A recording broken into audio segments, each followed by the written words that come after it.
Avant de démarrer cette vidéo, n'oubliez pas de me soutenir en likant ou vous abonnant, tout en laissant votre avis en commentaire. Et ce qui est très important, c'est de regarder la vidéo entièrement afin de m'aider sur mon référencement par rapport à YouTube. Pour vous, ce n'est peut-être pas grand chose, mais ça pourrait récompenser mon travail effectué afin de vous satisfaire sur différentes vidéos que je peux vous proposer. Par ailleurs, si vous souhaitez avoir encore plus d'informations sur vos œuvres préférées, un manga, un animé comme Dragon Ball, Boruto ou encore même SNK, n'hésitez pas à rejoindre mon serveur Discord Manga News. Vous pourrez trouver tout type d'informations qui pourraient vous intéresser. Sur ce, je vous souhaite une excellente vidéo. Salut les KT, j'espère que vous allez bien. On se retrouve pour parler de l'épisode 241 de Boruto qui mettait en avant le secret d'Ikada en rapport avec son passé autour du clan Funato.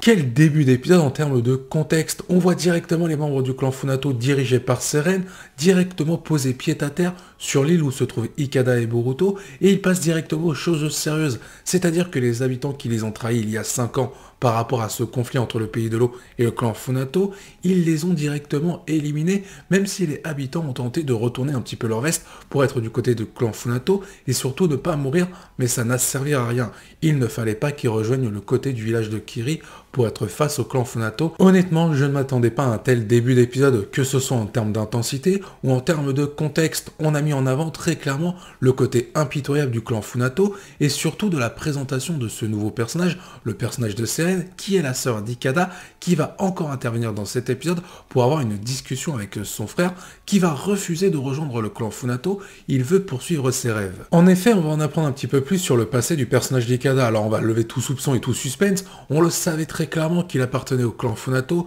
par rapport à ses yeux et par rapport à son physique, et ça se sentait depuis quelques épisodes, depuis que le personnage est apparu en rapport avec les différents secrets, même ceux qui sont un petit peu bizarres, qu'il cache au personnage de Boruto. On sentait bien que le personnage d'Ikada n'était pas totalement tout clean au niveau de ses origines. L'épisode 241 va nous expliquer pourquoi Ikada a un petit peu renié son passé et surtout les actions du clan Funato. En réalité, on peut le voir en début d'épisode, le clan Funato est impitoyable envers ceux qui sont leurs adversaires. Ils n'hésitent pas à exécuter n'importe qui et on peut voir vraiment une violence du côté du clan Funato avec leurs membres et notamment le personnage de Seren qui est la sœur d'Ikada. De plus, le scénario de l'épisode 241 à ce moment-là va mettre en avant vraiment la cruauté un petit peu du clan Funato avec l'enfance du personnage d'Ikada. Il va assister, il va même subir une cérémonie sacrée de la part d'Harumi Funato. En quoi consiste cette cérémonie sacrée du clan Funato? Elle sert à montrer un petit peu les enfants qui ont un potentiel en termes de puissance pour rejoindre le clan Funato. Et pour ce faire, ça va être très simple. Harumi Funato, il prend des enfants, limite encore des bébés, et il les jette à l'eau. S'ils parviennent à sortir de l'eau, ils ont un potentiel, et par conséquent, ils auront survécu, mais ça, c'est pas vraiment le souci principal auquel va se soucier le personnage d'Harumi. Et malheureusement, si les enfants ne parviennent pas à remonter en dehors de l'eau, ils finissent par mourir, et du coup, ils n'ont aucun potentiel. C'est ce que va subir le personnage d'Ikada. Ce dernier va être jeté à l'eau afin de montrer son plein potentiel, mais surtout pour tenter de survivre. Parce que le plus important, c'est ça, c'est pas de montrer sa puissance, c'est de survivre. La mer est agitée, et Ikada va devoir apprendre à la dompter. Malgré lui, les enfants n'ont pas le choix, ils doivent montrer leur potentiel au clan Funato, et notamment à Harumi. Lors de cette cérémonie, on a aussi retrouvé des membres du clan Funato, comme le personnage de Seren qu'on a vu en début d'épisode, le personnage de Tenma accompagné d'Izari, en train de se moquer du niveau de puissance du personnage d'Ikada. On peut comprendre pourquoi Ikada, par rapport à son passé, a décidé de le renier pour se concentrer sur son rêve, qui est de construire un navire afin de faire le tour du monde pour relier un petit peu chaque habitant entre eux. C'est un parallèle très bien mis en avant dans cet épisode par rapport à la cruauté du clan Funato. Au-delà des différents enjeux qui nous sont évoqués dans cet arc filler représenté par le pays de l'eau face au clan Funato, on peut voir qu'il y a des enjeux et des visions un petit peu respectives entre chaque personnage, notamment entre le personnage d'Ikada, mais aussi le personnage de Seren, afin de mettre en lumière des enjeux beaucoup plus petits en termes de développement de personnages, mais aussi des enjeux beaucoup plus importants au niveau de l'intrigue principale entre le pays de l'eau et le clan Funato. Le scénario arrive à bien lier ces éléments et c'est plutôt fluide et agréable à comprendre en termes d'histoire et surtout à regarder. Malgré l'insistance du personnage de Seren, Ikada campe sur ses positions, il ne veut pas rejoindre le clan Funato, il veut poursuivre son rêve. Mais Seren n'en a rien à faire, elle va tout simplement aller contre l'avis d'Ikada, elle viendra le chercher quoi qu'il arrive ce soir, et en repartant après avoir discuté avec le personnage d'Ikada, elle croise un shinobi de Konoha qui est Boruto, et elle se doute que lui fait partie de ceux qui ont détruit la forteresse de Tenma. Forcément, Ikada ne va rien dire au niveau de son secret par rapport à Boruto, et Boruto ne se doute pas du danger qu'encourt un petit peu l'île et ses habitants, car l'assaut du clan Funato a été donné en fin d'épisode de la part de Seren. Ils vont tuer chaque personne qui se trouve sur cette île, sauf un, certainement le personnage d'Ikada, pour qu'il puisse raconter un petit peu à quel point le clan Funato est terrifiant. Donc là, on voit vraiment des méthodes assez barbares pour mettre en avant ce clan Funato. Le scénario le fait plutôt bien dans cet épisode. La deuxième partie de l'épisode 241 va être aussi sympa que la première, car on va retrouver des retournements de situation qui vont concerner le personnage de Kagura par rapport à ses trois prisonniers, Buntan, Kyoyo ou encore Ebi Ishigo. Dans un premier temps, on va avoir le droit à une discussion entre Kagura et Kawaki, où Kagura va se confier à Kawaki sur l'importance qu'a eu Boruto dans sa vie, et notamment dans le passé. Souvenez-vous, dans l'anime, on avait eu le droit à un arc sur le village de Kiri par rapport au passé de Kagura, suite à son adversaire Shizuma qui en avait profité pour tenter de le faire plonger dans les ténèbres. Sauf que Boruto l'avait sauvé justement de ces ténèbres. Aujourd'hui, Kagura va expliquer à Kawaki qu'il veut un petit peu se comporter dans le même rôle que Boruto, accorder une chance à tout le monde. Car en général, quand quelqu'un fait une faute, il est souvent marqué au fer rouge, c'est-à-dire qu'il n'y a plus aucune chance possible. Sauf que Kagura veut montrer que c'est possible, surtout à l'égard de ses prisonniers. Alors à ce moment-là, je trouve que dans le scénario, c'est une mise en avant excellente de la relation entre Kawaki et Kagura, en termes de développement collectif, donc pour les deux,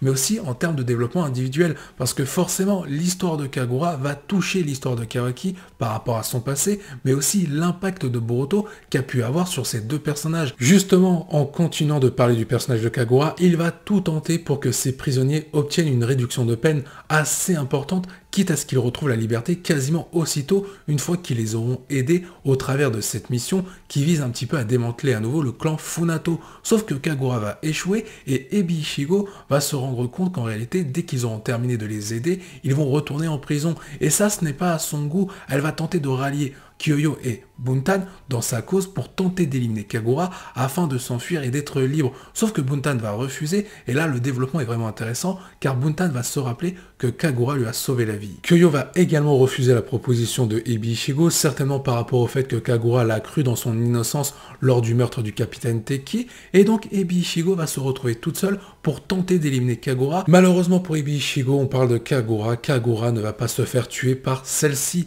Kagura s'attend à tout, à ce qu'on tente de le tuer, surtout de la part d'un membre du clan Funato qui pourrait s'introduire parmi ses alliés, sauf que Kagura ne s'attendait pas à ce que ce soit un de ses prisonniers, notamment Ebi Ishigo, qui tente de le tuer. En réalité, Kagura va connaître la raison, c'est parce qu'elle sait qu'il ne va y avoir qu'une réduction de peine de 3 ans et donc qu'ils vont devoir retourner en prison. Après avoir tenté de tuer Kagura, Ebi Ishigo va s'enfuir et va se retrouver nez à nez en fin d'épisode avec le navire du clan Funato qui s'apprête à donner l'assaut sur l'île où se trouvent Boruto et Ikada, l'assaut dont je vous ai parlé il y a quelques minutes dans cette vidéo. Donc est-ce qu'il va y avoir une trahison de la part de Ebi Ishigo qui pourrait se rallier au clan Funato, ou tout simplement Ebi Ishigo qui va lutter contre le clan Funato en prévenant Kagura? En tout cas, cette fin d'épisode se termine avec de l'incertitude et surtout du suspense, car même dans les spoilers que je vous avais communiqués par rapport aux différents résumés complets des épisodes à venir, on ne sait pas ce qui va se passer en termes de scénario. Faisons un bilan scénaristique global de l'épisode. Je trouve qu'on a tout. Déjà en termes d'intrigue,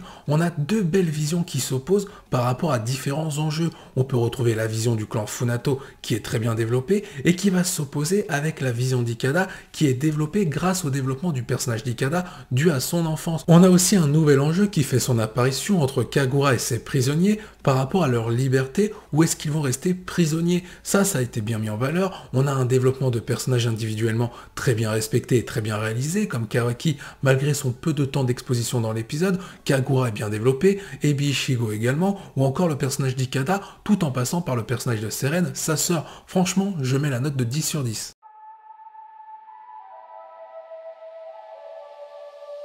Parlons du design global de cet épisode, et on peut le dire, la qualité s'est nettement améliorée par rapport aux derniers épisodes de l'anime Boruto, même si cette caractéristique-là était en constante évolution de manière positive. Là, dans cet épisode, les paysages sont extrêmement bien réalisés, il n'y a que des masterclass. Au niveau des personnages, il y a de la très bonne qualité, malgré quelques défauts par moment, mais au niveau de l'évolution globale, on est sur quelque chose de très propre. Ça fait quelques épisodes d'ailleurs que les personnages sont beaucoup plus détaillés, que ce soit au niveau des effets d'ombre, ou tout simplement sur les traits des visages qu'on peut retrouver pour certains personnages comme Ikada ou le personnage de Boruto, en passant par le personnage de Kawaki ou encore le personnage de Kagura qui a été extrêmement bien designé dans cet épisode. Autre point très positif qui est très beau à voir quand on regarde un épisode, c'est le fait de voir que les personnages et les lieux qui les entourent ne font qu'un. On peut voir vraiment des effets de décor qui se reflètent sur les personnages. Pour moi, la note de cet épisode sur le design global, c'est un 9,5 sur 10. Au niveau de l'animation de cet épisode, on a retrouvé une petite surprise plutôt agréable. On a eu le droit à une animation de narration, oui,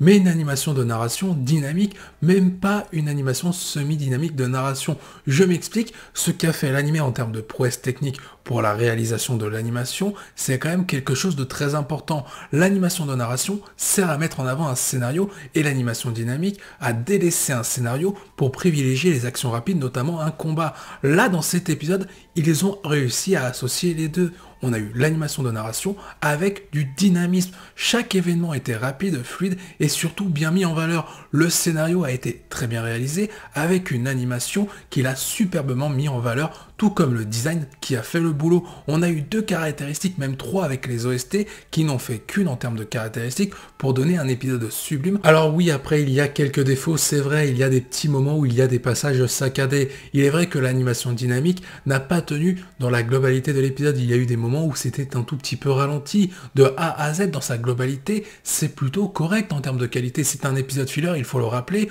On a des caractéristiques qui sont complémentaires et individuellement, comme l'animation, on a des caractéristiques qui ont de la très bonne qualité, si ce n'est des masterclass par moment. En termes de budget, je trouve qu'ils l'ont super bien optimisé. Pour un épisode filler dans l'anime Boruto, ce sera la note de 9,5 sur 10, comme le design, car ces deux-là se sont très bien associés. Il y a quelques instants, j'ai dit comme quoi les 3 caractéristiques étaient complémentaires, notamment les OST, accompagnés de l'animation, ainsi que du design. Et il est vrai que le début d'épisode, il faut le rappeler, en termes de qualité, était exceptionnel. Le design, c'était beau à voir, l'animation hyper bien exécutée, et l'OST pour démarrer cet épisode avec ce contexte actuellement, c'était une véritable surprise, et ça a super bien marché. On a eu des moments qui étaient hyper importants dans cet épisode, pour cet arc filler, notamment la cérémonie du clan Funato pour les mettre en valeur, et surtout montrer leur vision par rapport à celle d'Ikada, et comprendre un petit peu le ressenti d'Ikada via son passé. Les 3 caractéristiques ont fait le travail, la qualité était là, les OST ont été hyper bien dosés, bien appropriés pour les différentes scènes, il y en a eu assez, et surtout les OST utilisés, ce sont des OST qu'on n'entend pas souvent, donc on était plutôt dans l'originalité, plutôt dans la tentative du risque dans cet épisode de la part du staff technique. Pour conclure, je donnerai une note de 10 sur 10 pour les OST globales de cet épisode.